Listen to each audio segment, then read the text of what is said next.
పూరా లోకల్. తెలంగాణ ముఖ్యమంత్రి Revanth Reddy Harvard university student కానున్నారు.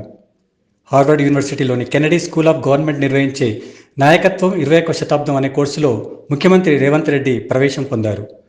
మసాచుసెట్స్లోని కేంబ్రిడ్జ్లో ఉన్న కెనడీ స్కూల్ క్యాంపస్లో ఈ నెల 25 నుంచి 30 వరకు జరగనున్న తరగతి గది విద్యాబోధనకు రేవంత్ రెడ్డి హాజరు కానున్నారు. ప్రపంచంలో ప్రస్తుతం నెలకొన్న గందరగోళ పరిస్థితులు, ఘర్షణలు, వాటిని ఎదుర్కోవడంలో అవసరమైన అంశాలను ఈ కోర్సులో బోధించనున్నారు. అమెరికాలోని అత్యుత్తమ ప్రైవేట్ వర్సిటీ ఒకటైన హార్వర్డ్లో ప్రవేశం పొందిన స్వతంత్ర భారతదేశ తొలి ముఖ్యమంత్రి రేవంత్ రెడ్డేనని ముఖ్యమంత్రి కార్యాలయం వెల్లడించింది.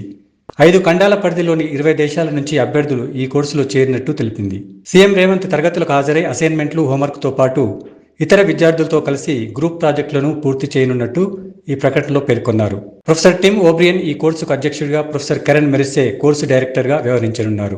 ప్రపంచంలోని విభిన్న ప్రాంతాలు, వేర్వేరు సమయాలకు సంబంధించిన చరిత్రను కోర్సులో భాగంగా విశ్లేషించనున్నారు. కోర్సు పూర్తయ్యాక రేవంత్ రెడ్డి హార్వర్డ్ యూనివర్సిటీ నుంచి సర్టిఫికెట్ పొందనున్నారు.